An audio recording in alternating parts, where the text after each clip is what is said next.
Hi అండి, మనం ఈరోజు రసం చేసుకోబోతున్నాం.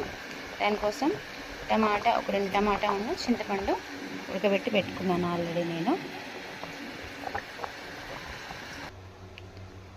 స్టవ్ మీద ఒక గిన్నె పెట్టుకొని ఒక 2 టేబుల్ స్పూన్ల ఆయిల్ వేసుకొని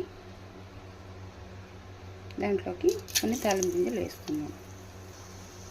అవి చిటిపట్లు ఆడుతున్నప్పుడు ఒక 2 పచ్చిమిర్చి, ఒక 2 ఎండుమిర్చి, తర్వాత ఒక 2 ఎల్లిపాయలు,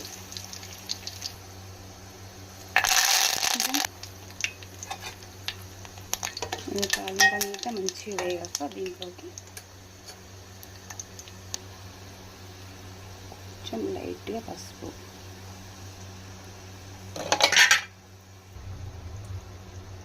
లైట్గా అల్లం,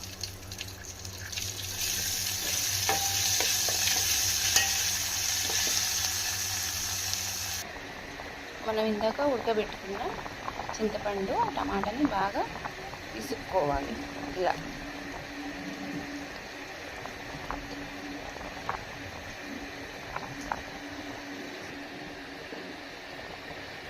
వాటర్ పోసుకుంటూ బాగా పిసుకాలి. ఎంత మంచిగా చింతపండు రసం లాగా చేసుకొని పక్కన పెట్టుకోవాలి. ఆ పిప్పి అంతా, లోపల ఉన్న పిప్పి అంతా తీసివేయాలి. ఇందాక మనం తాలింపు పెట్టుకున్నాం కదండి, ఆ తాలింపులోకి కొంచెం పచ్చి ఉల్లిగడ్డలు, కొంచెం సాల్ట్, తర్వాత రుచికి సరిపడా వేసుకోండి. రెండింటిని పిసుకాలి బాగా. ఇలా తాలింపు చల్లారాక దాంట్లో వేసుకొని బాగా పిసుకండి రసం వచ్చేదాకా.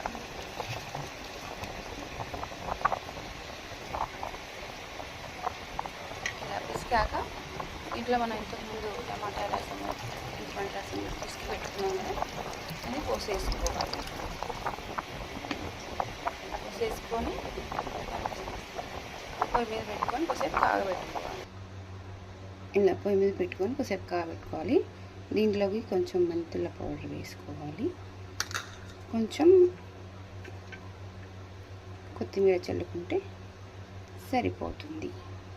సూపర్గా టేస్టీగా ఉండే, పుల్లగా ఉండే టమాటా రసం రెడీ. ఇదిగో ఇట్లా ఒక పొంగు రాగానే దించేయండి. కలిపి మంచిగా కలుపుకొని ఉప్పు చూసుకొని దింపేసుకోండి.